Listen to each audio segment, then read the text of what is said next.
Today, I'm going to talk about my menopause journey.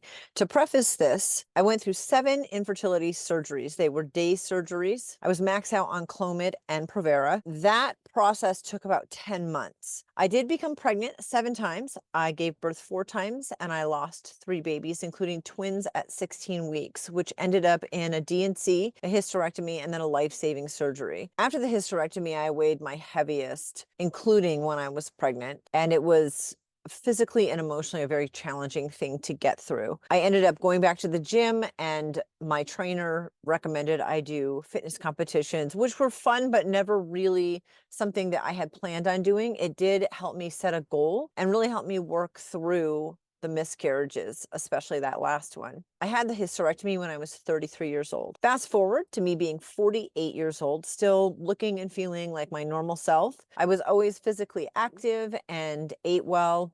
And I really thought that because I had spent most of my life eating healthy food and exercising, that menopause might be easier for me, which was absolutely not the case. From the time I was 48 until the time I was 50, and actually it was about 22 months, I gained 27 pounds. By the 2-year mark, I was up 30 pounds. I talked to my doctor at the 9-month mark when I gained 13 pounds out of the blue, and then I talked to her again at the 2-year point, and finally we ran blood tests and she let me know that I was postmenopausal. All my levels were just low enough to be considered post-menopause. Then COVID happened. I stopped running, which was my exercise of choice at that point, partially because of COVID and partially because I had Morton's neuroma on my foot, which is inflammation of the nerves essentially, and needed to get cortisone shot. At the very end of 2022, I started going to the gym again, and for 7 months I worked out with my husband and by myself.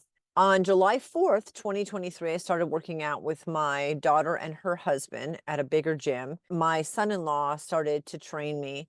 I was working out 3 to 5 times a week. By the end of 2023, the scale had gone up about 4 pounds, and my husband, my son-in-law, and my daughter were like, there's absolutely no way you should still be slowly gaining weight. My health was deteriorating and my symptoms were absolutely abysmal. In January of 2024, I got blood work done again. My son-in-law really strongly encouraged me, and I knew that I wasn't going to move the needle with diet and exercise alone. Those are great things. They're important. I'm glad that I had spent a couple of years tracking that and over a year of exercising regularly at the gym, but it just wasn't enough. When I got that blood work done, my testosterone and estrogen were both so low they were unreadable, and my progesterone was 0.2. In just under 3 years since I had previously had my hormones checked, I was completely tanked. My husband looked at me and asked me how I was even standing. So I started my journey with pellets. Through the first 3 months of having pellets, all of my symptoms were gone.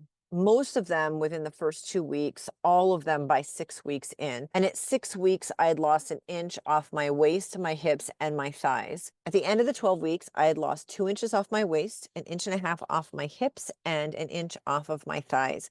My weight hadn't changed much at all, and I was prepared for that. I was told that your weight wouldn't drop in the first 3 months. I feel like a new person. I felt like I was living in this fog, in a bubble. Insert analogy here of basically feeling like I was underwater all the time and the symptoms were absolutely debilitating. It was worth it just for that, but now I'm definitely on a journey to get into much better shape, so follow along for that.